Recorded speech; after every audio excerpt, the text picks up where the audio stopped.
युग्मरुक्मं व्यामोहदस्तदितराळत्रिडाय मेने अस्मद्गुरोर्भगवतो सदैकसिन्धो रामानुजस्य चरणौ शरणं प्रपद्ये। रामाय रामभद्राय रामचन्द्राय वेधसे रघुनाथाय नाथाय सीताया पतये नमः। अरामः कल्पवृक्षाणां विरामः सकलापदाम् अभिरामस्त्रिरामाणां श्रीमान् सना प्रभु। रामं रामानुजं सीतां भरतं भरतानुजं सुग्रीवं वायुसूनं च प्रणमामि पुनः पुनः। जानकी जीवनं वन्दे माण्डवी प्राणवल्लभाम् उर्मिला रमणं वन्दे कीर्तिकान्तनमाम्यहम्। यत्र यत्र रघुनाथकीर्तनं तत्र तत्र कृतमस्तकाञ्जलिं बाष्पवारि परिपूर्णलोचनं मारुतिं नमत राक्षसान्तकम्। श्रीपराङ्कुशपरकालयतिवरवरप्रतिवादिभीकरगुरुभ्यो नमः। अस्मत्सर्वगुरुभ्यो नमः। श्रीमते रामानुजाय नमः। अनंत कोटि ब्रह्मांड नायक सर्वेश्वर पुराण पुरुषोत्तम भगवान श्री सीतारामचंद्र जी एवं विदेह वंश वैजयंती भगवती भास्वती माँ सुनैना की आंखों की पुत्तलिका विदेह जा जनक जा जनकादिराज तनया श्री जानकी जी, जिनकी कृपा के फलस्वरूप आयोजित 9 दिवसीय श्री राम कथा में उपस्थित समस्त भक्तजनों को एवं समस्त वैष्णव जनों को बहुत बहुत मंगल कामना कि भगवान की कथा में भगवान अपनी कथा में हम लोगों को बुलाए। तो उस कथा को सुनने से पूर्व मन और वाणी को पवित्र करने के लिए 2 घड़ी भगवान के नाम का आश्रय लेते हैं। तत्पश्चात हम सभी लोग भगवान की कथा में प्रवेश करेंगे। आइए अपने मन और तन और वाणी को पवित्र करने के लिए भगवान के नाम का आश्रय लेते हैं, जिससे जिह्वा पवित्र हो, मन एकाग्र हो और भगवान की कथा हमारे आपके जीवन में आ सके। सीताराम सीताराम सीताराम जय सीताराम। सीताराम सीताराम सीताराम जय सीताराम। सीताराम सीताराम सीताराम जय सीताराम। सीताराम सीताराम सीताराम जय सीताराम। सीताराम सीताराम सीताराम जय सीताराम। सीताराम सीताराम सीताराम जय सीताराम।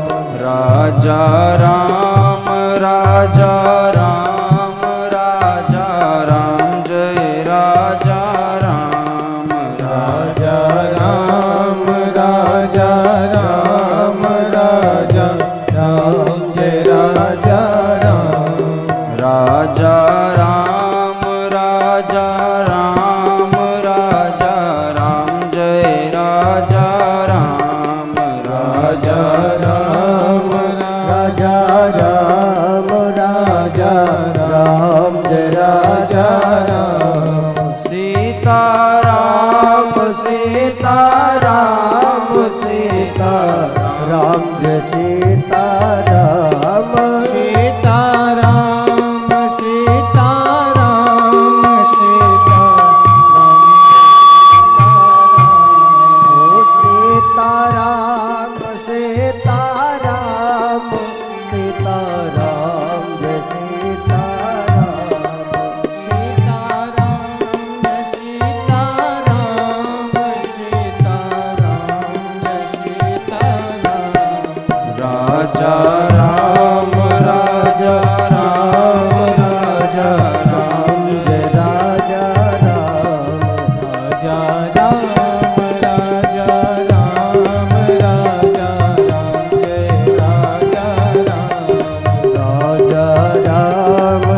राजा राम राजा राम जय राजा राम राजा राम राजा राम राजा राम जय राजा राम सीता राम सीता राम सीता राम जय सीता राम सीता राम सीता राम सीता राम जय सीता राम। बोलो श्री सीतारामचंद्र भगवान की श्री अयोध्यानाथ भगवान की श्री कनक भवन सरकार की श्री हनुमान जी महाराज की जय हो श्री देवरहा बाबा की जय हो अपने अपने माता पिता की जय हो अपने अपने सद्गुरुदेव भगवान की जय हो तुलसीदास जी महाराज की जय हो वाल्मीकि भगवान की जय हो जय जय श्री सीता।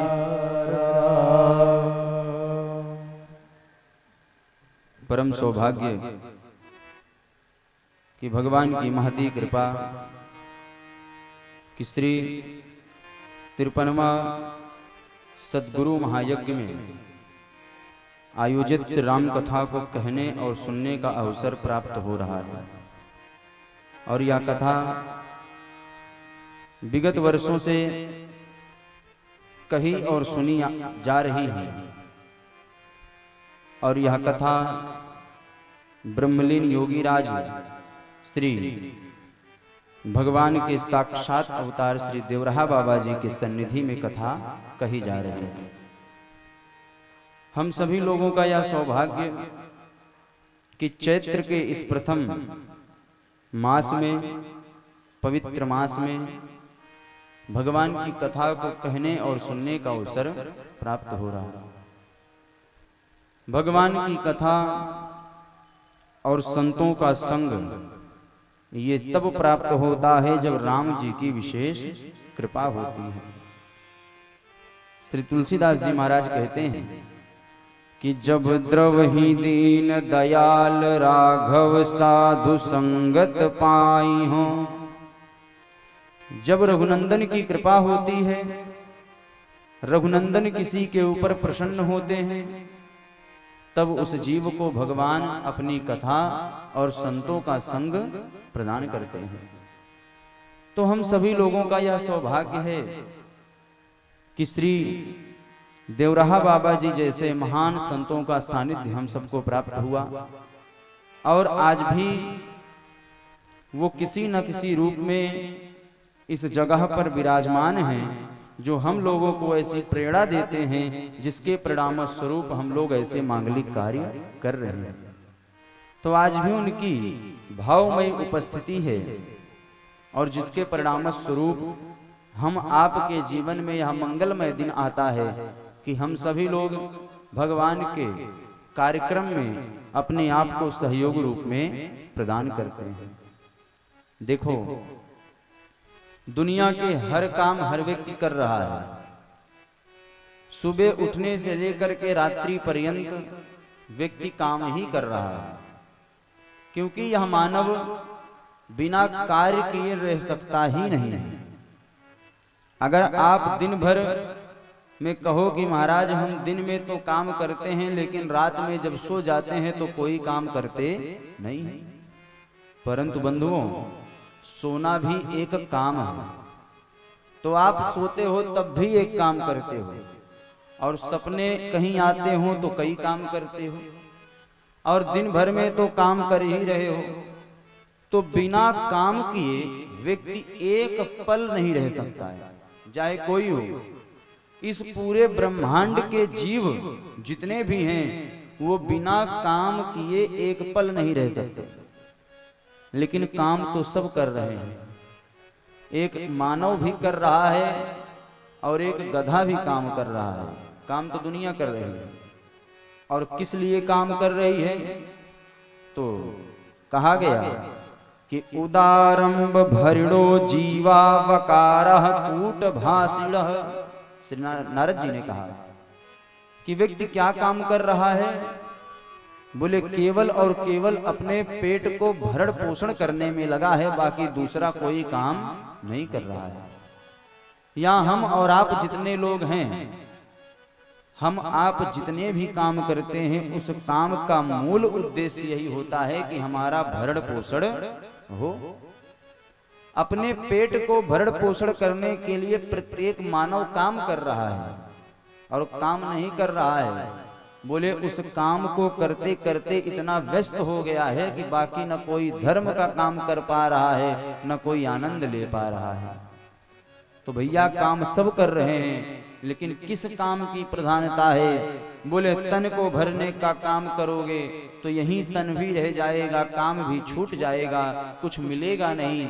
लेकिन इस तन से अगर कोई भगवान का कार्य हो जाए तो यहाँ भी आनंद मिलेगा और परलोक में भी आनंद मिलेगा।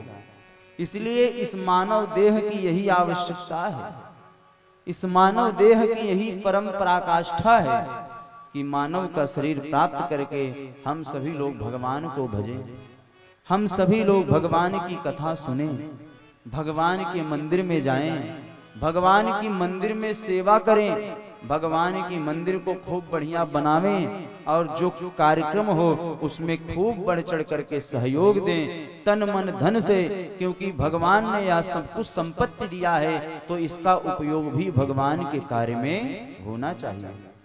क्योंकि संपत्ति सब रघुपति के यहाँ है, ये जितनी संपत्ति है सब भगवान की है। किसी ने कहा भगवान आप हंसते कब हो? किसी भक्त ने जाकर के मंदिर में पूछा कि प्रभु आप हंसते कब हो? तो भगवान ने कहा मैं दो जगहों पर बहुत तेजी से हंसता हूं। बोले कहां? बोले जब कोई मानव यह कहता है कि यह भूमि मेरी है, तब मुझे हंसी आती है कि यह आज कह रहा है इसकी है, कल किसी और की थी, आज इसकी हुई है और कल किसी और की होगी, लेकिन फिर जब तीनों की होने के बाद यह भूमि भी हमारी ही रहेगी। और दूसरा, बोले दूसरा जब कोई डॉक्टर या कोई आदमी कहे हम तुमको बचा लेंगे तो भगवान को हंसी आ जाती है कि जिसको अपना पल का खुद पता ही ना हो वो दूसरे की गारंटी लेकर घूम रहा है। तो ये अज्ञानता जीव को आज भी ग्रसित किया हुआ है। बंधुओं, रक्षक भगवान हो सकते हैं, संसार में हमारा कोई रक्षक नहीं है। इस पूरे ब्रह्मांड में चींटी से लेकर के ब्रह्मा पर्यंत तक भी हमारी रक्षा कोई कर नहीं सकता है जब तक भगवान रक्षा न करे। अभिमन्यु की पत्नी उत्तरा, जब उसके गर्भ पर ब्रह्मास्त्र का प्रयोग किया गया तो वह अपने 5 पांडव ससुरों के पास नहीं गई, तो किसके पास गई? बोले पाहि पाहि महायोगिन देव देव जगतपते। वो तो जगतपति श्रीमन नारायण प्रभु द्वारिकाधीश श्री कृष्ण के पास गई और कृष्ण के पास जाकर के बोली कि त्राहि माम आप मेरी रक्षा करो। धन्य है ये भक्त का विश्वास कि जीवन में कष्ट आए, जीवन में भैया विपत्ति आए तो दुनिया के सामने जाने की आवश्यकता नहीं है। तो कहां जाओ? बोले जब कष्ट और विपत्ति जीवन में आए तो यह तो गुरु के पास चले जाओ, यह तो गोविंद के पास चले जाओ, कल्याण हो जाएगा। और मैं आप लोगों से यह जरूर कहूंगा कि जब कभी आपको कोई तकलीफ हो, जब आपको दिमाग पे कोई टेंशन हो जाए या कहीं से परेशान हो जाओ, तो सीधा प्रभु के द्वार पर चले आना, श्री देवराहा बाबा के सामने आकर के मत्था टेक देना, और अगर आपको इनके चरणों में विश्वास होगा तो निश्चिंत ही उसी क्षण आपका दुख दूर हो जाएगा, इसमें कोई संदेह नहीं है, केवल विश्वास। इसलिए बंधुओं, भगवान की कृपा है। कल हम सभी लोगों ने भगवान श्री राम के विवाह उत्सव की कथा को श्रवण किया। भगवान गुरुदेव विश्वामित्र जी के साथ जनकपुर पधारते हैं और जनकपुर पधारने के बाद महाराज जनक की प्रतिज्ञा के अनुसार धनुष को तोड़ते हैं और धनुष को तोड़ने के बाद जानकी जी से ब्याह करते हैं। अयोध्या से बारात आती है और वैदिक विधान के द्वारा भगवान ने विवाह संपन्न किया और विवाह संपन्न करने के बाद अयोध्या के लिए चल दिए। श्रीमद् वाल्मीकि रामायण के अनुसार परशुराम जी का संवाद आता है कि जब भगवान ब्याह करके चल दिए तब परशुराम जी रास्ते में मिले, वाल्मीकि रामायण के अनुसार। और श्री रामचरितमानस के अनुसार जैसे ही भगवान ने धनुष को तोड़ा उसी समय परशुराम जी महाराज का आगमन हो गया। परशुराम जी की कथा की यह विशेषता है कि भगवान ने उनसे कहा कि बताइए आपके मैं किस लोक का नाश करूं, क्योंकि परशुराम जी ने जब समझा कि ये साक्षात श्रीमन नारायण हैं तो परशुराम जी ने कहा आप मेरे पुण्य का नाश करिए और मेरी शक्तियों को छोड़ दीजिए। तो परशुराम जी के ऊपर भगवान की कृपा हुई है और आगे भगवान ब्याह कर करके जानकी जी को लेकर के अयोध्या आते हैं। बंधुओं, 16 संस्कार में विवाह संस्कार प्रमुख संस्कार माना जाता है, इसीलिए विवाह को वैदिक परंपरा के अनुसार हम आपको करना चाहिए। देखो, 16 संस्कार में विवाह संस्कार इसलिए प्रमुख माना जाता है क्योंकि विवाह संस्कार के द्वारा आपके कुल की वृद्धि होती है, और अगर वह संस्कार भी अच्छे ढंग से ना हो, वेद की मर्यादा के अनुसार ना हो, तो विवाह भी कोई मतलब का होता नहीं है। और आज समाज में एक रोग बहुत ग्रसित किया हुआ है बंधुओं, इस पर विचार करना चाहिए। कौन सा रोग? बोले आज देखिए जिसका जहां मन कर रहा है वहीं पर ब्याह कर ले रहा है। अब लोगों को यह नहीं पता कि कोई अगर कहीं पर ब्याह करता है तो उसका परिणाम कितना गलत होता है। क्या गलत होता है? बोले अगर कोई व्यक्ति किसी दूसरे कुल में जाकर के ब्याह कर लेता है तो वर्ण संकर हो जाता है। बहुत ध्यान से समझिएगा। अर्जुन ने भगवान कृष्ण से यही कहा, क्या कि संकरो नरकायैव कुलघ्नानां कुलस्य च पतंत पितरो येषां लुप्त पिंडो ददक्रिया। हे प्रभु, अगर कोई ब्राह्मण किसी दूसरे कुल में जाकर के ब्याह कर ले, क्षत्रिय किसी दूसरे कुल में जाकर के ब्याह कर ले, तो क्या होगा? बोले वर्ण संकर होगा। और परिणाम क्या होगा? बोले वह तो स्वयं नरक जाएगा, साथ ही साथ अपने पितरों को नरक लेकर के जाएगा, और आने वाली संतान भी नरकगामी होगी जो दूसरे के कुल में ब्याह करता है। ये गीता में स्पष्ट लिखा है।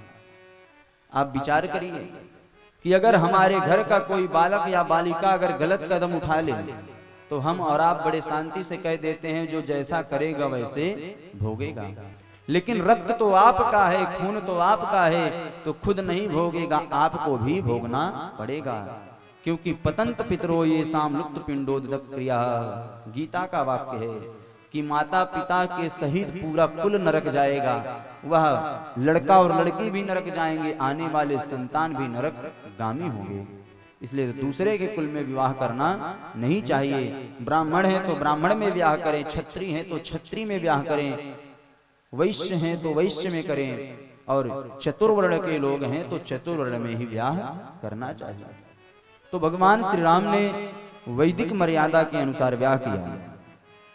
और अभी किसी ने प्रश्न किया कि महाराज,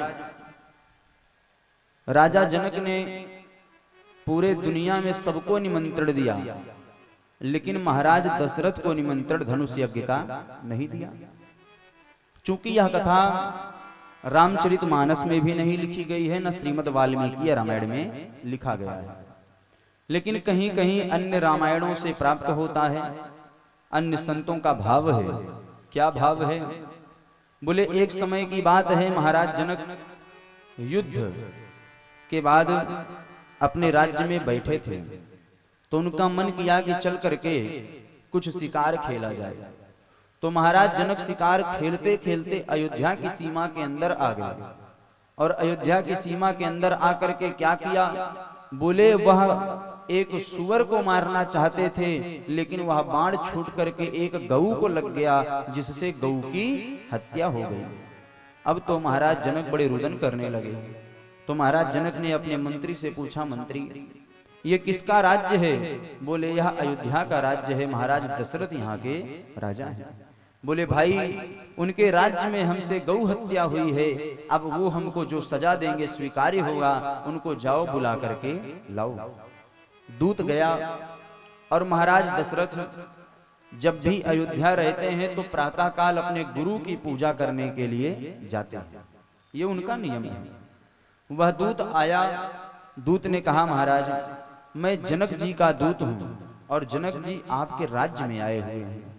यह सुन करके महाराज दशरथ बड़े प्रसन्न हुए। महाराज दशरथ ने कहा कि वह मेरे मेहमान हैं, उनका स्वागत होगा, उनको लेकर के मेरे दरबार में आओ। बोले महाराज उनके द्वारा एक अपराध हो गया है। कौन सा अपराध? बोले उन्होंने गलती से एक गऊ के ऊपर बाण चला दिया और वो गऊ की हत्या हो गई। गऊ हत्या की बात को सुन करके महाराज के हाथ में जो पूजा की थाल थी वह जमीन पर गिर पड़ी कि अयोध्या की पवित्र भूमि में गऊ हत्या हो गई। अब तो महाराज बड़ा दुख हुआ, लेकिन क्या करें? तो उन्होंने कहा भैया अभी तो हम गुरु जी की पूजा करने जा रहे हैं, हम पूजा करके आते हैं। दूत ने कहा महाराज आप चलोगे नहीं तो वह बड़ा रुदन कर रहे हैं, उनको बड़ा कष्ट हो रहा है। तब तक बार बार कहने पे महाराज दशरथ ने देखा कि अयोध्या के सड़क पर एक कोई व्यक्ति झाड़ू लगा रहा था। महाराज ने उसको बुलाया और बुला करके कहा भैया सरयू जल लेकर के जाओ और उस गैया पर छिड़क देना, जिससे वह गैया जीवित हो जाएगी। अब यह सुन करके महाराज उस दूत की तो आंखें चौंधिया गई। उसने विचार किया कि एक झाड़ू लगाने वाले से महाराज दशरथ कह रहे हैं कि जाओ गैया जीवित हो जाएगी, लेकिन यदि कह रहे हैं तो कुछ ना कुछ राज जरूर होगा। अब वह दूत के साथ वह जो झाड़ू मार रहा था वह सरयू जल लेकर के गया और गैया के समीप पहुंच करके उसने संकल्प लिया कि अगर मेरे महाराज मन कर्म वचन से ब्राह्मणों के प्रतिपालक हों, गौ के सेवक हों और भगवान के चरणों में उनकी अगाध श्रद्धा हो तो हे गौ माता आप जीवित हो जाओ। इस प्रकार कह करके जैसे ही सरयू जल को छिड़का वह गैया जीवित हो गई। इस दृश्य को देख करके महाराज जनक अत्यधिक प्रसन्न हो गए। और आज जब वही महाराज जनक हर जगह निमंत्रण बांट रहे थे तो उनके दूतों ने कहा कि आपका तो एहसान है अयोध्या नरेश का, तो अयोध्या नरेश को निमंत्रण भी भेजिए। तो महाराज जनक ने मना कर दिया। क्यों मना किया? बोले महाराज जनक ने विचार किया कि कहीं मैं निमंत्रण भेजूं और आते समय राजा दशरथ को कोई काम याद आ जाए और अपना ना आकर के किसी सेवक को भेज दें कि जाओ धनुष को तोड़ देना, और कोई सेवक आकर के धनुष तोड़ दे तो हमारी बिटिया की जिंदगी खराब हो जाएगी। यह कारण था। इसी कारण से सब जगह निमंत्रण भेजा, लेकिन वहां पर निमंत्रण नहीं भेजा। यह संतों का भाव है, लेकिन प्रमाण इसका अन्य ग्रंथों में है, लेकिन प्रमाण न वाल्मीकि रामायण में है और ना ही रामचरितमानस में। उसका कारण है कि अगर गोस्वामी तुलसीदास जी महाराज और वाल्मीकि भगवान कारण ही लिखने लग जाएं या सबके माता पिता को ही लिखने लग जाएं, फिर कथा कहाँ लिखी जाएगी? अब जनक जी के ये पिता तो उनके ये पिता, उनके वो पिता, अगर सबके पिता का ही व्याख्यान यहाँ पर करने लग जाएं तो फिर कथा कहाँ लिखी जाएगी? तो भगवान की कथा में भगवान की कथा को सुनना चाहिए, बाकी विषय तो बहुत हैं, अपनी बुद्धि का कसरत करिए। तो इस प्रकार भगवान श्री राम का विवाह संपन्न हुआ और अयोध्या आए, और जब से अयोध्या आए हैं तब से विभिन्न प्रकार के सुमंगल वाद्य बजे हैं। और यह कथा अब अयोध्या कांड में प्रवेश कर रही है। और अयोध्या कांड में जब कथा प्रवेश करती है तो तुलसीदास जी महाराज भगवान शंकर राम जी की स्तुति करते हैं और पहली चौपाई लिखते हैं कि जब ते राम ब्याही घर आए, जब ते राम ब्याही घर आए, नित नव मंगल मोद बधाए। नित नव मंगल मोद बधाए। ओ जब ते राम जब ते राम जब ते राम ब्याहि घर आए। नित नव मंगल मोद बधाए। नित नव मंगल मोद बधाए। श्री तुलसीदास जी महाराज कहते हैं कि जब ते राम ब्याही घर आए, तो भैया नित नव मंगल मोद बधाए। जब से राम जी ब्याह करके आए हैं, नित्य नवीन कोई मंगल हो रहा है। जैसे आपके घर में कोई लड़का आपका ब्याह करके आता है तो कितना उत्सव मनाया जाता है, तो आज राम जी ब्याह करके आए हैं तो खूब आनंद हुआ है। कई विभिन्न प्रकार की रस्म हुई हैं और एक बड़ी प्रसिद्ध रस्म है जिसे मुंह दिखाई का रस्म कहा जाता है।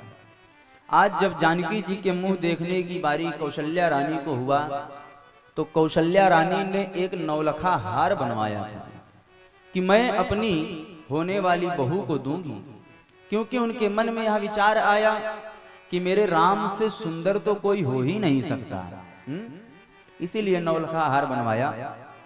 लेकिन आज जब जानकी जी के मुख कमल का दर्शन किया है तो वह नौलखा हार भी महाराज मानो फीका पड़ गया। अब रानी कौशल्या विचार करने लगी कि जो बहू इतनी सुंदर हो उसको उपहार में भी कोई सुंदर वस्तु देना चाहिए। ये नौलखा हार से काम चलने वाला नहीं है। तो क्या किया? बोले रानी कौशल्या ने क्या किया?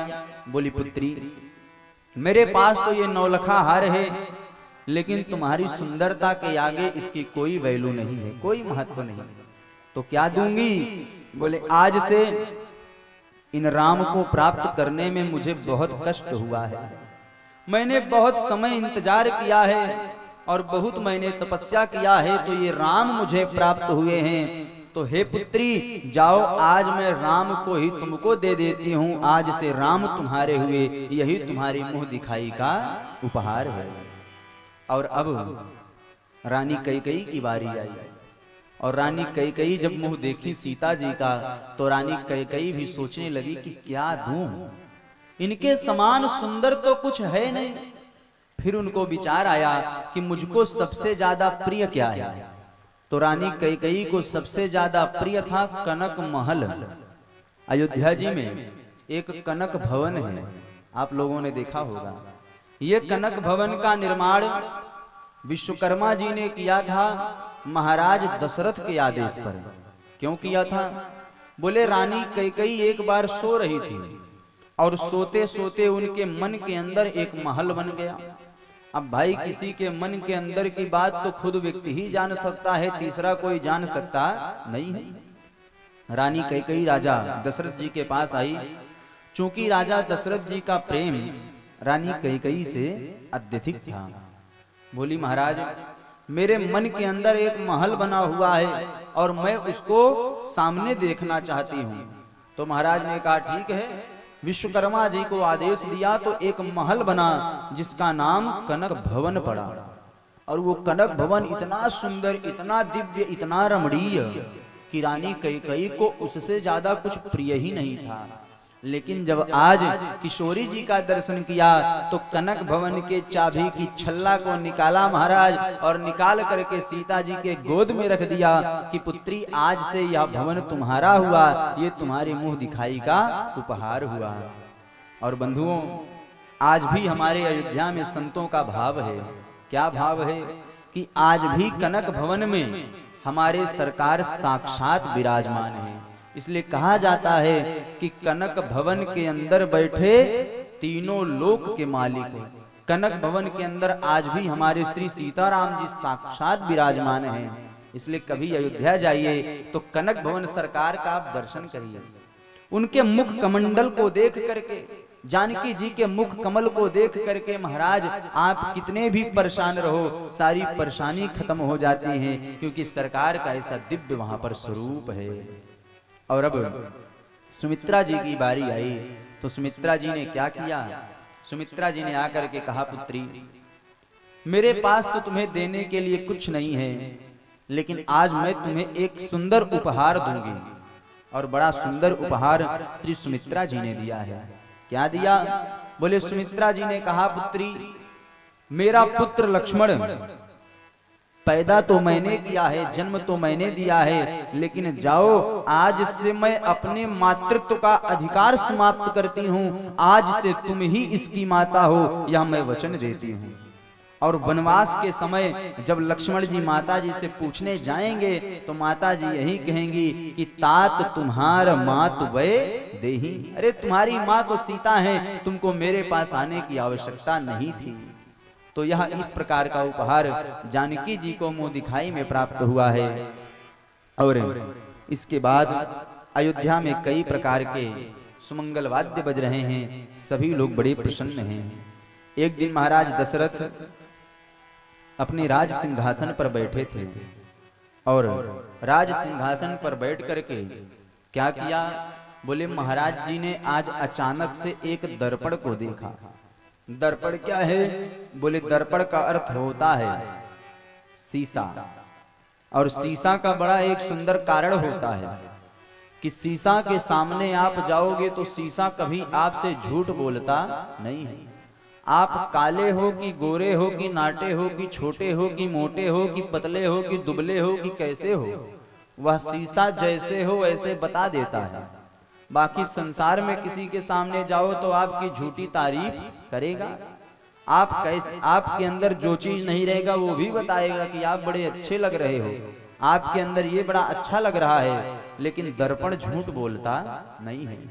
तो आज महाराज दशरथ ने दर्पण देखा और दर्पण में क्या दिखा? बोले दर्पण में यह दिखा कि एक बाल पका हुआ दिख गया। और जब बाल पका हुआ दिखा तो महाराज दशरथ जान गए कि अब राज गद्दी पे बैठने का हमको आवश्यकता नहीं है, अब यह गद्दी हम राम को दे दें। कि राय सुभाय मुकुर कर लीन्हा, बदन बिलो की मुकुट सम कीन्हा। राय सुभाय मुकुर कर लीना, राय सुभाय मुकुट कर लीना, बदन बिलाओ के मुकुट सम केना, बदन बिलो की मुकुट सम कीन्हा।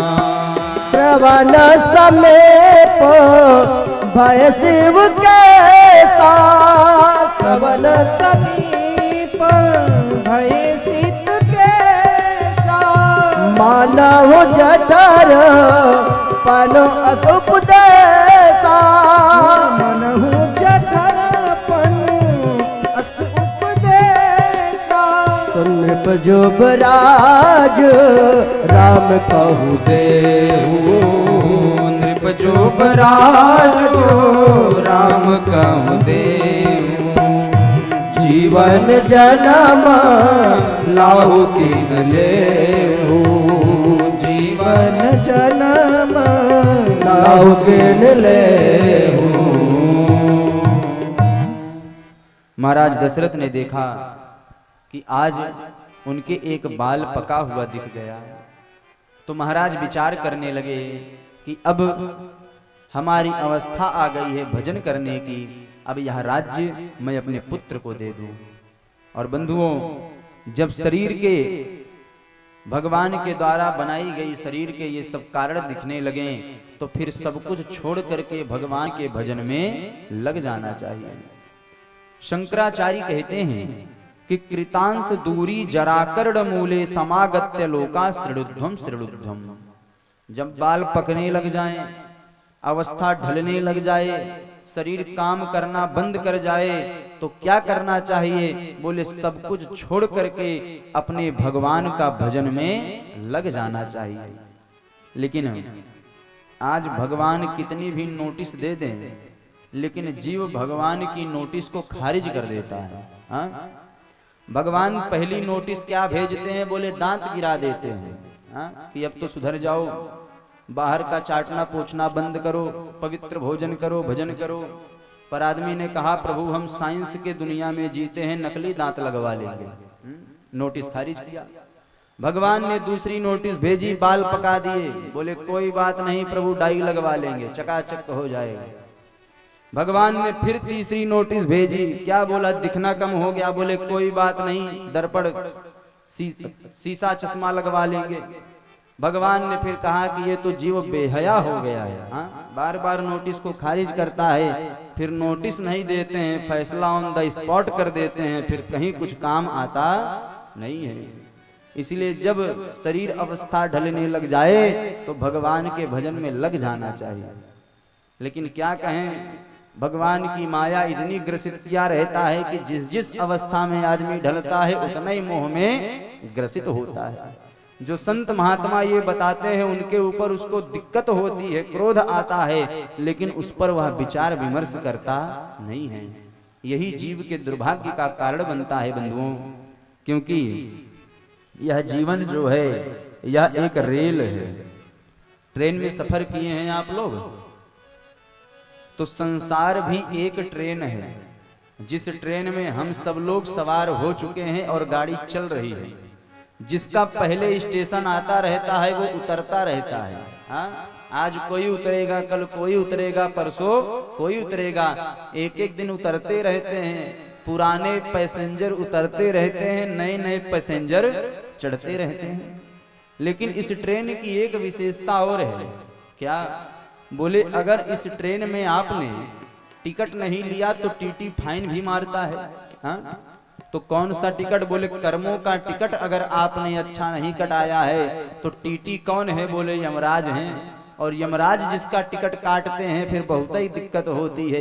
इसलिए संसार रूपी ट्रेन में चलना है तो अच्छे कर्मों का टिकट कटा लो, तो क्या होगा? बोले ट्रेन एक दिन भगवान के मंजिल तक पहुंचा देगी। उतरोगे तो आनंद ही आनंद होगा, कहीं कोई तकलीफ नहीं होगा। इसलिए किसी साधक की बड़ी सुंदर रचना है, क्या कि जीवन तो भैया एक रेल है, कभी पैसेंजर कभी मेल है। हो जीवन तो भैया एक रेल है, हो कभी पैसेंजर कभी मेल है। हो जीवन तो भैया एक रेल है, कभी पैसेंजर कभी मेल है।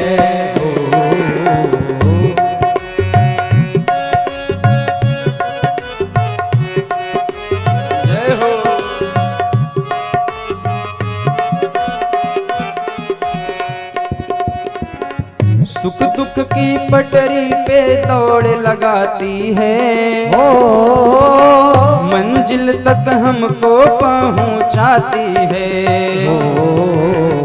सुख दुख की पटरी पे दौड़ लगाती है, हो मंजिल तक हमको पहुंचाती है। हो सांसों का इसमें जब तक तेल है, हो कभी पैसेंजर कभी मेल है। हो सांसों का इसमें जब तक तेल है, हाँ, कभी पैसेंजर कभी मेल है। जीवन तो भैया एक रेल है, कभी पैसेंजर कभी मेल है। हो जीवन तो भैया एक रेल है, हाँ, बड़े भाव से ताली सेवा करते हुए कभी मेल है।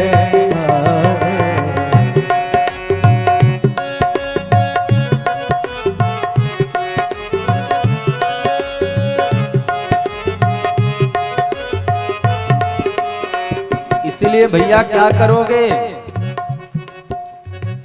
अच्छे कर्मों की टिकट कटा लेना, पूछ पूछे तो टीटी टिकट दिखा देना, अच्छे कर्मों का टिकट कटा लेना, पूछे तो टीटी टिकट दिखा लेना। नहीं तो क्या होगा, बिना टिकट तो सीधी जेल है, कभी पैसेंजर कभी मेल है हो। बिना टिकट तो सीधी जेल है हो, कभी पैसेंजर कभी मेल है हो। जीवन तो भैया एक रेल है, हाँ, कभी पैसेंजर कभी मेल है हो।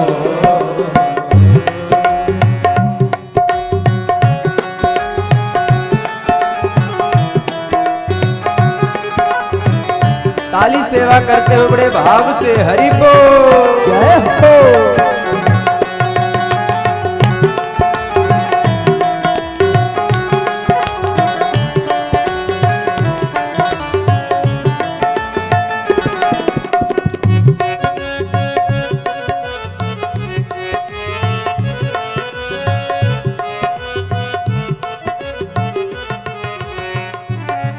हाँ, रिश्ते भी बनते और बिगड़ते हैं, यात्री जो चढ़ते हैं और उतरते हैं।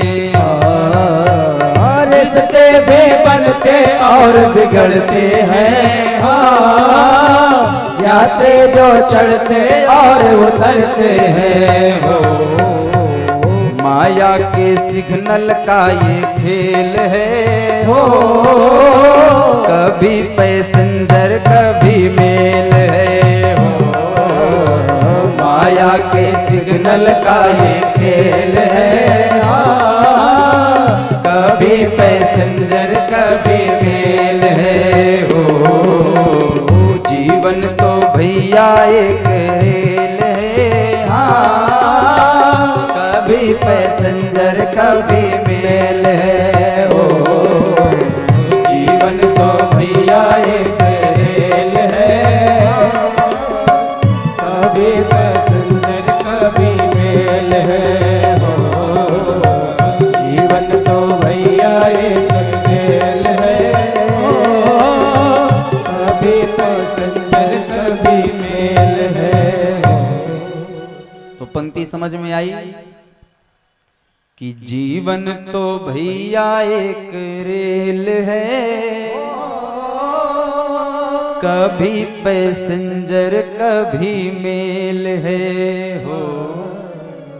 और इस ट्रेन की विशेषता क्या है, सुख दुख की पटरी पे दौड़ लगाती है,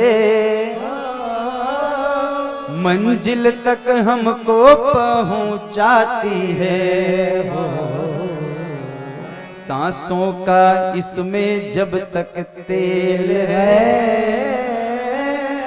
कभी पैसेंजर कभी मेल है। और इस ट्रेन में कई यात्री मिलते हैं। कौन यात्री मिलते हैं? बोले वो सारे रिश्तेदार, सारे अपने वो मिलते हैं।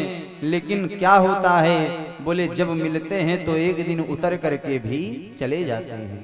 तो साधक ने कहा कि रिश्ते भी बनते और बिगड़ते हैं, यात्री जो चढ़ते और उतरते हैं,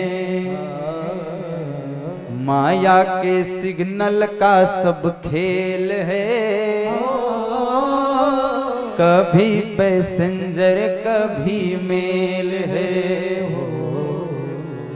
जीवन तो भैया एक रेल है,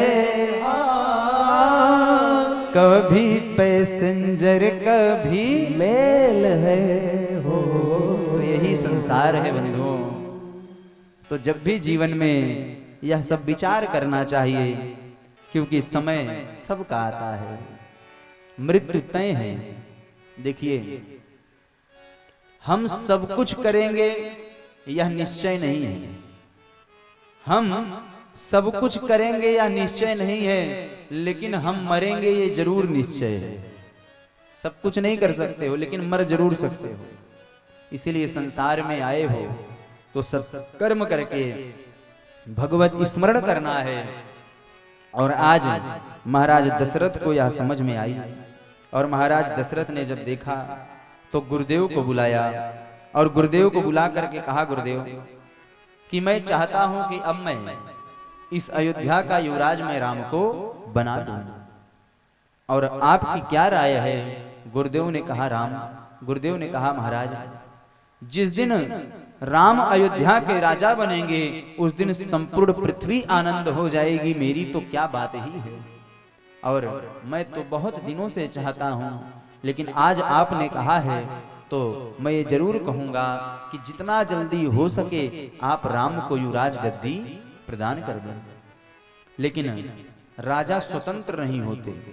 राजा को जब कोई निर्णय लेना होता है तो पहले उनकी कैबिनेट जो मीटिंग होती है, कैबिनेट के मंत्री होते हैं, जब तक वो पास नहीं करेंगे तब तक कोई बिल राजा पास करता नहीं है।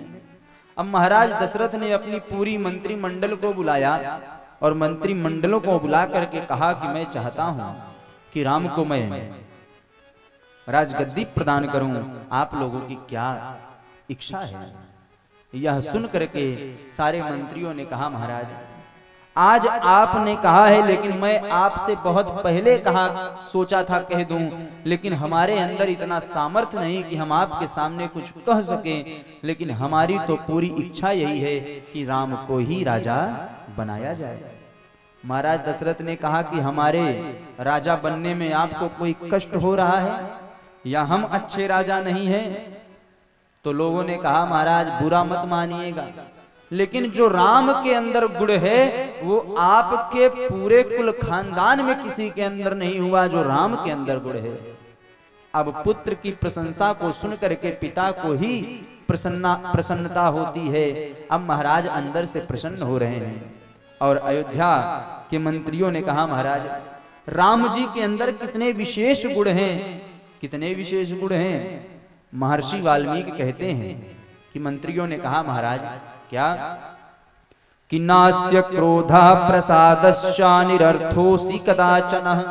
हे महाराज, राम का क्रोध और राम की कृपा कभी व्यर्थ नहीं जाती। अर्थात बोले अगर राम किसी के ऊपर कृपा करना चाहें तो फिर कोई बचा नहीं सकता है, कोई रोक नहीं सकता है। और अगर राम जी किसी के ऊपर क्रोध कर ले तो फिर उसको पूरे ब्रह्मांड में कोई बचा नहीं सकता है। यह क्षमता आपके पुत्र के अंदर है। और इससे यह प्रमाण होता है कि राम ही साक्षात परम ब्रह्म है। क्यों? बोले क्रोध संसार में हर कोई करता है।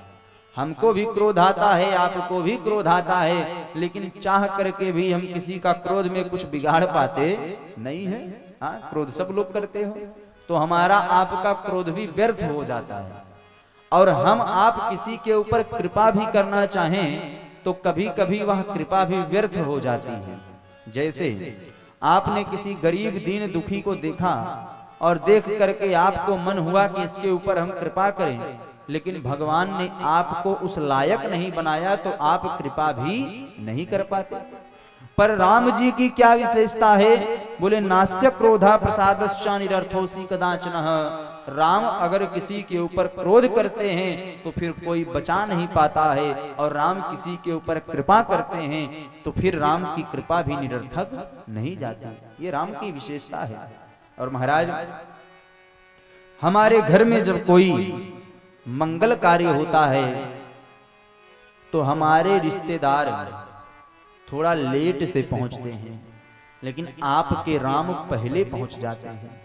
और महाराज हमारे घर में जब दुख का समय आता है, कोई दुख की घड़ी आती है, तो आपके राजमहल से कोई विलंब से आता है। यहाँ तक कि हमारे रिश्तेदार, हमारे पुत्र विलंब से आते हैं, लेकिन राम सबसे पहले पहुंच करके उस दुख का निवारण करते हैं। ये राम की विशेषता है। इसलिए हे महाराज, हम तो यही चाहते हैं कि राम को ही राजगद्दी प्रदान करो।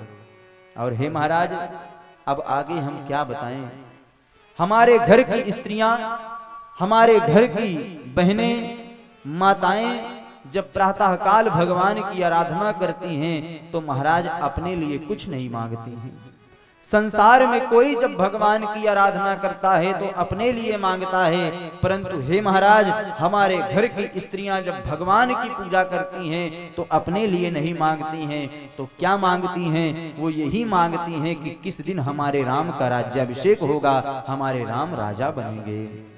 कि स्त्रियो वृद्धस्तरुण्यश्च सायं प्रातः समाहितः, तीनों काल वो भगवान की आराधना करती हैं और तीनों काल भगवान की आराधना करके भगवान से यही प्रार्थना करती हैं कि राम को अयोध्या का राजगद्दी मिल जाए।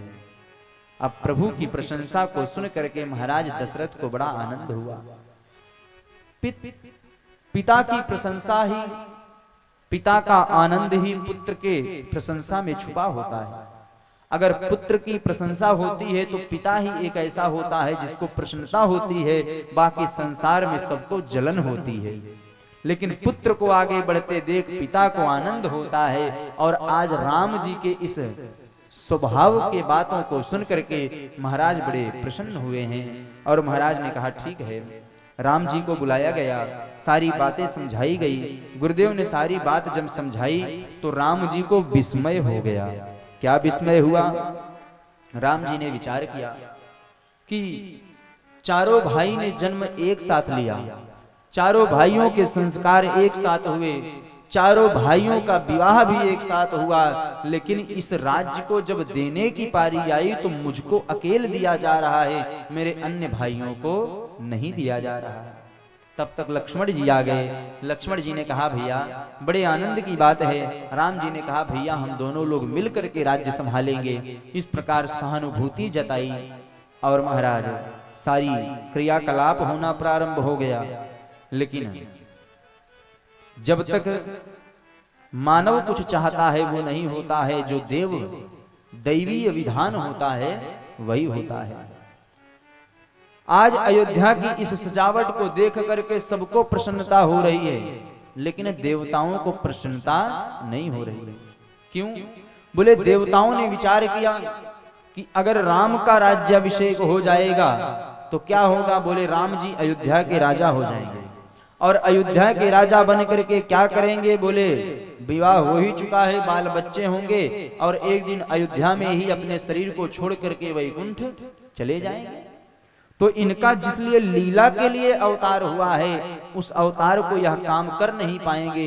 इस कारण से देवताओं ने सरस्वती जी के पास गए और सरस्वती जी के पास जाकर के निवेदन किया कि आप ही कुछ कर सकती हैं, नहीं तो फिर हमारा काम बिगड़ जाएगा। श्री तुलसीदास जी देवताओं की चुटकी लेते हुए कहते हैं कि मानो देवता चोर हैं। क्यों? बोले जैसे चोर को चांदनी रात नहीं भाती है, वैसे देवताओं को भी अयोध्या का यह मंगल वाद्य शोभित नहीं हो रहा है कि सकल कहाँ कब हुई हैं काली। और सकल कहाँ कब हुई है काली, सकल कहाँ कब हुई है काली। विघ्न मना वही देव कुचाले, विघ्न मना वही देव कुचाली। तिनहि सहाय नायवध बधावा, तिनहि सहाय अवध बधावा। चोरहि चलबन रात न भावा, चोरहि चंदिनी राति न भावा। श्री तुलसीदास जी महाराज कहते हैं कि अयोध्या के उस मंगल दृश्य को देवताओं से देखा नहीं गया। देवताओं ने क्या किया। बोले देवता सरस्वती जी के पास गए और सरस्वती जी ने भी विचार किया। एक समय तो सरस्वती जी का हृदय स्वीकार ही नहीं किया, लेकिन फिर समाज के कल्याण के लिए, धर्म की स्थापना के लिए सरस्वती जी ने यह कार्य किया। सरस्वती जी अयोध्या आई। अयोध्या में आकर के विचार किया कि किसको मैं माध्यम बनाऊं। तो कौन माध्यम बना। बोले एक कुबड़ी है। और वह कुबड़ी कौन है। बोले उसका नाम मंथरा है। मंथरा का अर्थ क्या होता है?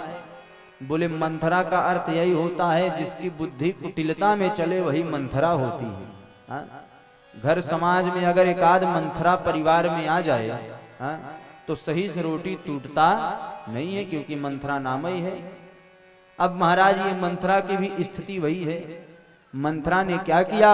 बोले मंथरा ने जब देखा कि अयोध्या सज रही है, लोग आनंद हो रहे हैं, नगाड़े बज रहे हैं, संकट ध्वनि हो रही है, जगह जगह पर पावड़े बिछाए जा रहे हैं, सुगंधित इत्र छिड़का जा रहा है। अब तो यह छत पर गई और छत से जल्दी जल्दी नीचे आने लगी, और जैसे नीचे आने लगी तब तक 2 सीढ़ी नीचे आई, ढनक करके गिर गई। फिर दौड़ते दौड़ते भागती हुई रानी कैकेयी के पास गई, और रानी कैकेयी के पास जाकर के अपने दुख का निवेदन किया कि नाम मंथरा मंदमती चेरी कैकेयी के, अजस पेटारी ताहि करी, गई गिरामती फेरी। उसकी बुद्धि खराब हो गई और दौड़ भाग करके क्या की? वो दौड़ते दौड़ते सीधा रानी कैकेयी के पास गई। रानी कैकेयी क्या है? बोले महारानी कैकेयी एक पलंग पर लेटी हैं। और कैसी लेटी हैं? बोले एक हाथ को अपने सिर के पास रखा है और पैर के ऊपर पैर चढ़ा करके बढ़िया महारानी की तरह पलंग पर लेटी हैं। और महारानी के पास ये मंथरा गई, और मंथरा ने जाकर के क्या किया? बोली कुछ बोली नहीं, और जाकर के लंबी लंबी सांस लेने लगी। अब जब बार बार यह दृश्य को रानी कैकेयी ने देखा, रानी कैकेयी ने कहा कि क्या बात है, तू कुछ बोल क्यों नहीं रही है? कुछ तो बोल। वह कुछ बोलती नहीं है। तो रानी कैकेयी को लगा कि लगता है लक्ष्मण जी इसको कभी कभी दंड देते थे, आज भी कुछ ना कुछ दंड दिए होंगे, इसी कारण से यह कुछ बोल पा नहीं रही है। लेकिन फिर जब बार बार कहा तो वह मंथरा कुछ बोलती नहीं है। अब तो रानी कैकेयी को अयोध्या में कुछ घटना की आशंका हो गई। रानी कैकेयी ने विचार किया कि लगता है कुछ अयोध्या में भयावह घटना घट गई है, ये मंथरा मुझसे कुछ कह पा नहीं रही है।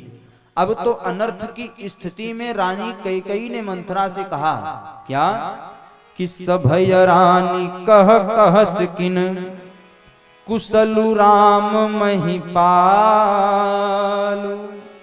लखनु भरतु रिपु दमनु सुनी, भाकुबरी उर्सालु। अनर्थ की स्थिति में रानी कैकेयी ने कहा मंथरा कुशल राम महिपाल। सबसे पहले रानी कैकेयी ने राम का नाम लिया कि हे मंथरे यह बता मेरा राम तो सही है। फिर महाराज दशरथ का नाम लिया, फिर भरत जी का नाम लिया, फिर सबका नाम लिया। अब मंथरा ने विचार किया कि जिसके बारे में मैं गलत बताने आई हूं, ये अनर्थ की स्थिति में भी उसका पहले नाम ले रही है। तो रानी की बात को सुन करके मंथरा ने कहा कि रानी राम ही छाड़ कुशल कहीं आजो, आज संसार में राम को छोड़ करके किसका कुशल होगा? क्यों? बोले जही जनेशु देई जुबराजू, जिसको महाराज अपना पद दे दे उससे ज्यादा खुशहाल कौन होगा। अब तो महाराज इतना सुनते ही रानी कैकेयी ने गले में पहने हुए हार को उतारा और हार को उतार करके क्या किया? बोले मंथरा को दे दिया। मंथरा तूने ऐसा शुभ समाचार सुनाया है, ले ये तुझ ले करके जा। मंथरा ने कहा रानी तुम मेरी बात नहीं समझ पा रही हो, मैं तुमको क्या बताना चाहती हूं और तुम क्या सोच रही हो। अब जब नाना प्रकार के राम जी के बारे में मंथरा ने कहा तो रानी कैकेयी क्रोधित हो गई। रानी कैकेयी ने कहा पुनि अस कबहू कहसी घर फोरी, अगर तूने मेरे घर को फोड़ने का प्रयत्न किया तो मैं क्या करूंगी? बोले तब धरी जीव कढ़ाऊं तोरी, मैं तेरे जीव को कटवा दूंगी। अगर तूने मेरे राम के बारे में, मेरे घर परिवार के बारे में कुछ कहने का प्रयत्न किया तो। और रानी कैकेयी ने बड़ा सुंदर डांटा है मंथरा को। क्या कहा? बोले रानी कैकेयी ने कहा कि कर्मणा तुम न जानामि दैत्य कन्यम च मंथरा, ईदृशी यदि रामेस्त बुद्धस्त्वा समागता, अयम पाप समूहस्ते वक्र रूपेण वर्तते। रानी कैकेयी ने कहा मंत्रा कि लगता है कि तेरे कर्मों से यह ज्ञात होता है कि तू किसी दैत्य की कन्या है। राम के प्रति तेरी ऐसा विचार, और ये जो तेरा कुबड़ है ना, आज मुझे समझ में आया कि इसमें क्या है। बोले इसमें पापों का समूह फंसा पड़ा है, इसलिए तेरा कुबड़ निकला हुआ है। लेकिन रानी कैकेयी ने डांटा तो, लेकिन रानी कैकेयी ने एक गलती कर दिया। क्या गलती किया? बोले भरत मात मुस्कान। डांटते डांटते रानी कैकेयी ने मुस्कुरा दिया। और जब कोई व्यक्ति समाज में अपनी गंभीरता को नष्ट कर देता है तो वहीं पर से उसकी महत्वता खत्म हो जाती है। आप किसी बालक को डांटो और डांटने के बाद दांत निपोर दो, खिस निपोर दो तो क्या होगा? बोले वह बालक कभी आपकी महिमा को जानेगा नहीं, आपकी कभी इज्जत नहीं करेगा। क्यों? बोले आपने हंस दिया। रानी कैकेयी ने डांटा, अगर डांटने के बाद भी उसी मुद्रा में रहती, उसी भाव में रहती तो मंथरा अपने अस्त्र शस्त्र का प्रयोग नहीं कर पाती। लेकिन रानी कैकेयी ने क्या किया? बोले रानी कैकेयी ने मुस्कुरा दिया। और जब मुस्कुराया तो मानो मंथरा को बोलने के लिए एक रास्ता मिल गया। मंथरा ने अब तो महाराज अपने ब्रह्मास्त्र का प्रयोग किया। क्या किया? बोले मंथरा ने कहा रानी तुम मेरे ऊपर क्रोधित हो रही हो, कोई बात नहीं, लेकिन मैं तो तुम्हारी दासी हूं। मैं तो यही चाहती हूं कि तुम्हारा हित हो, क्योंकि मैं तुम्हारे घर से आई हूं। और देखो, जब कोई कन्या के साथ अगर उसके घर का कोई व्यक्ति ससुराल में आता है तो उसके ससुराल का विनाश ही होता है। हाँ? दो प्रमाण हैं। रानी कैकेयी के घर से कौन आए? बोली मंथरा। पूरी अयोध्या को तहस नहस कर दी। और महाभारत में गांधारी के घर से शकुनी आए तो महाभारत करवा दिए। इसीलिए दहेज लो, लेकिन दहेज में कोई मनुष्य मत लेकर आना, नहीं तो खतरा ही पैदा करेगा। दहेज लेना चाहिए। अब ये भी दहेज की एक कारण बनी कि दासी इनको बहुत मिल जाती, लेकिन उसको लेकर के आए। अब इसने अपने अस्त्र शस्त्र का प्रयोग किया। क्या किया? बोले मंत्रा ने कहा महारानी पुत्रस्तव समासस्या प्रेषत्वम ही गमिष्यति। अगर राम राजा बनेंगे तो राम के राजा बनने के बाद तुम इस राजमहल में तुमको नीच सेवा करनी पड़ेगी। और भवितो राघवो राजा राघवस्य च या सुता राजवंशातु भरता कैकेयी परिहास्यते। हे महारानी, राम के राजा होने के बाद उनका पुत्र राजा बनेगा, फिर उसका पुत्र राजा बनेगा। तुम्हारे भरत को कहीं कोई स्थान मिलेगा नहीं। और हे रानी, नीति कहती है कि जब कोई राजा बन जाता है तो उसका प्रेम समाप्त हो जाता है और फिर उसके विचार बदल जाते हैं। अगर कहीं राम के मन में यह संदेह हो गया कि कल को भरत मेरे राज्य में कोई गड़बड़ पैदा कर सकता है तो राम जी तुम्हारे भरत को मरवा सकते हैं। महर्षि वाल्मीकि कहते हैं कि मंत्रा ने कहा कि ध्रुवम तो भरतम रामा प्राप्य रंजक कंटकम देशांतरम नायिता लोकांतर मथा पिवा। या तो तुम्हारे पुत्र को देश निकाला दे देंगे या तो तुम्हारे पुत्र को मार देंगे, और अगर ऐसा हो गया तो तुम्हारा तो जीवन खत्म हो जाएगा। अब तो रानी कैकेयी महाराज हृदय में उसके बात घुस गई। अब उसने विचार किया कि ये तो सही कह रही है कि राज सत्ता पाने के बाद हर किसी को मद का अभिमान हो जाता है। अगर कहीं राम ने ऐसा कर दिया तो मैं क्या करूंगी? अब कही कि बताओ मैं क्या करूं, मुझे कुछ समझ में नहीं आ रहा है मंथरा, अब तुम मेरे लिए कोई रास्ता बताओ। तो मंथरा ने अब रास्ता बताया है। क्या रास्ता बताया? बोले मंथरा ने कहा याद करो, देवासुर संग्राम में तुमने अपने पति की मदद किया था, तो महाराज दशरथ ने तुमको 2 वरदान देने के लिए कहा था। तो आज तुम अपने सौभाग्य बल का स्मरण करो और वही 2 वरदान महाराज से मांग लो। लेकिन एक बात का ध्यान रखना। क्या? बोले जब तक महाराज अपने प्रिय पुत्र राम की शपथ ना खा लें तब तक तुम वरदान मांगना मत। श्री तुलसीदास जी महाराज कहते हैं कि मंथरा रानी कैकेयी से कहती है कि भूपति राम शपथ जब करहीं। अरे भूपति राम शपथ जब करई, भूपति राम शपथ जब करहीं, तब मांगो जय बचन न करई, तब मांगे हूँ जेहि बचन न करई। होई अकाजो होए अकाज आजो निसुनीते, बचन मोर प्रिय मानव जीते, बचन मोर प्रिय मानव जीते। मंत्रा ने कहा महारानी भूपति राम शपथ जब करहीं, जब महाराज राम की शपथ करेंगे तब तुम वरदान मांगना, उससे पहले वरदान मत मांगना। अब जब यह महाराज बताया तो रानी कैकेयी मंथरा के ऊपर प्रसन्न हो गई। रानी कैकेयी ने प्रसन्न होकर के कहा मंथरा मैं अब जान गई कि तू कौन है, कौन है। अब देखो कुसंगति में पढ़ करके रानी कैकेयी का अब वाक्य बदल गया।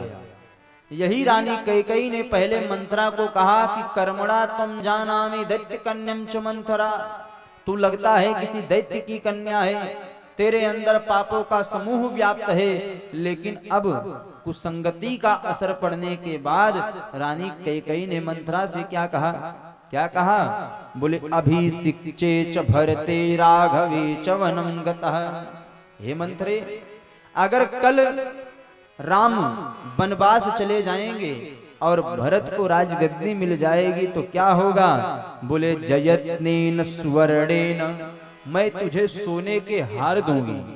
और बोले लेप इस्याम स्ते स्तुति, और ये जो तेरा कुबड़ है ना, मैं जान गई कि इस कुबड़ में सारे माया का जाल है। इस कुबड़ के ऊपर मैं केसर चंदन तिलक लगाऊंगी और इसकी मैं पूजा करूंगी, अगर कल मेरा जो मनोरथ है वो पूर्ण हो जाए। अब तो महाराज इस प्रकार कहा और कही कि तो ही समहित नामोर संसारा, तुम्हारे समान कोई मेरा संसार में हितैषी नहीं है। और इस प्रकार कहा और कहने के बाद उसने कहा कि आप जाकर के कोप भवन में चली जाओ। और रानी कैकेयी कोप भवन में चली गई। और महाराज दशरथ अपने सारे कार्यों को समाप्त करके जब आए तो महाराज ने विचार किया कि मैं किसको जाकर के यह शुभ समाचार सुनाऊं। तो उनको लगा कि राम को अत्यधिक प्रेम अगर कोई करता है तो वो रानी कैकेयी करती है। और रानी कैकेयी के कक्ष में जब आए तो महाराज को पता चला कि रानी कैकेयी कोप भवन में गई है। अब तो महाराज ने विचार किया कि इस अवस्था में कोप भवन, पूरी नगरी तो आनंद मना रही है और रानी कैकेयी को किस बात का दुख है जो वह कोप भवन में जा रही है। और आज महाराज सीधा कोप भवन में गए हैं। रानी कैकेयी ने श्रृंगार उतार दिया है, फटे पुराने वस्त्रों को धारण किया है, मानो आज जैसे एकदम कोई बहुत दुख की घड़ी आ गई हो, इस प्रकार महारानी कैकेयी ने अपने शरीर को बना लिया है। महाराज ने देखा, महाराज जा करके बोले कि तुम इस प्रकार दुखी क्यों हो? देखो मैंने तुम्हारे लिए एक बहुत सुंदर कार्य किया है। क्या कार्य किया है? बोले तुम हमेशा कहती थी कि राम को राजा बनाओ, राम को राजा बनाओ, आज मैं वही करने जा रहा हूं और तुम फिर भी प्रसन्न नहीं हो कि भामिन भयहु तोर मन भावा।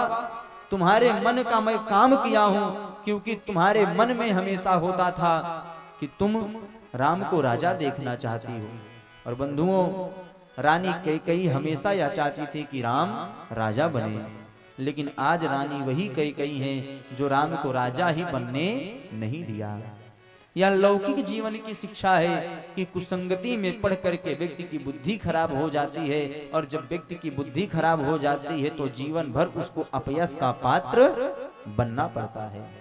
अब तो महाराज ने कहा कि बताओ तुम्हारे दुख का कारण क्या है। बोली आप हमको जो भी कहते हो झूठ कहते हो। महाराज ने कहा कि हमने आज तक तुमसे झूठ नहीं बोला। रानी कैकेयी ने कहा आपने मुझको 2 वरदान देने के लिए कहा था, आज तक नहीं दिया। बोले कि आज तक तुमने मांगा नहीं तो हमने दिया नहीं। महाराज ने कहा कि चलो आज मांग लो, 2 नहीं 4 वरदान मांग लो, मैं तुमको दे दूंगा। लेकिन रानी कैकेयी ने कहा मुझको 4 वरदान नहीं 2 वरदान चाहिए, लेकिन कब? बोले जब तुम राम की शपथ खा लो। अब इस प्रकार जब कहा तो महाराज ने सोचा कि कौन सी बहुत बड़ी बात है, राम जी की शपथ को खाया, और जैसे ही राम जी की सौगंध को खाया रानी कैकेयी ने अपनी बात को बोल दिया कि सुनहु प्राण प्रिय भावत जी का, सुनहु प्राण प्रिय भावत जी का, देहु एक बार भरत ही टीका, मांगो दूसर कर पर जोरी हो, पूर्वहु नाथ मनोरथ मोरी हो, तापस वेश विशेष उदासी हो, 14 बरस राम बनवासी हो, सुनहो प्राण प्रिय भावत जी का, देहु एक बार भरत ही टीका, मांगो दूसर बर कर जोरी, पूर्वहु नाथ मनोरथ मोरी हो, तापस वेश विशेष उदासी हो, 14 बरस राम बनवासी हो, 14 बरस राम बनवासी।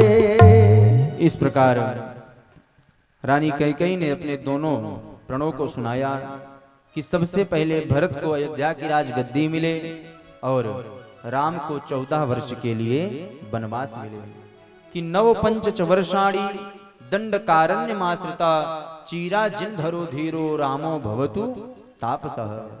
राम को 14 वर्ष का वनवास हो। इस प्रकार जब कहा तो महाराज कुछ समझ नहीं पाए। एक पल में मानो महाराज मूर्छित हो गए और जमीन पर गिर पड़े। कुछ देर के बाद वो किसी भी प्रकार से उठे और उठ करके बोले कि रानी परिहास क्यों करती हो।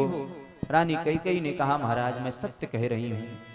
इस प्रकार जब कहा तो महाराज ने बार बार समझाने का प्रयत्न किया, लेकिन रानी कैकेयी ने बात को माना नहीं। महाराज ने कहा कि किस अपराध के कारण मैं राम को वनवास भेजूं। कल मैं राम से जब कहूंगा तो राम अगर मुझसे यह पूछ लेंगे कि पिताजी किस अपराध के कारण मुझको वनवास भेज रहे हो, तो मैं क्या जवाब दूंगा। और हे रानी, आज तक पूरी अयोध्या में राम के प्रति किसी ने कोई शिकायत नहीं की कि राम के अंदर रंच मात्र कोई कमी है। और राजा दशरथ ने कहा रानी बहुनाम स्त्री सहस्त्राणाम बहुनाम चोपजीविनाम परिवादोपवादो वा रोघवे नोपपद्यते। घर की निंदा अगर बाहर जाती है तो उसके 2 कारण होते हैं, या तो घर की स्त्रियां बाहर फैलाती हैं या तो घर में बाहर के आने वाले लोग ले जाते हैं। आपके और हमारे घर की अगर इज्जत बाहर जाती है या कोई बात बाहर जाती है तो घर की या स्त्रियां बाहर फैलाती हैं या तो घर में बाहर के आने वाले लोग कहलाते हैं। लेकिन हे रानी, इस राजमहल में इतनी स्त्रियां हैं, इतने लोग बाहर से आते जाते हैं, लेकिन आज तक मेरे राम को किसी ने कोई कमी नहीं बताई कि मेरे राम के अंदर ये कमी है, मेरे राम के अंदर ये दोष है। तो किस अपराध के कारण तुम राम को ऐसा दंड दे रही हो, उसका कारण मुझे बताओ। रानी कैकेयी ने कहा कि मैं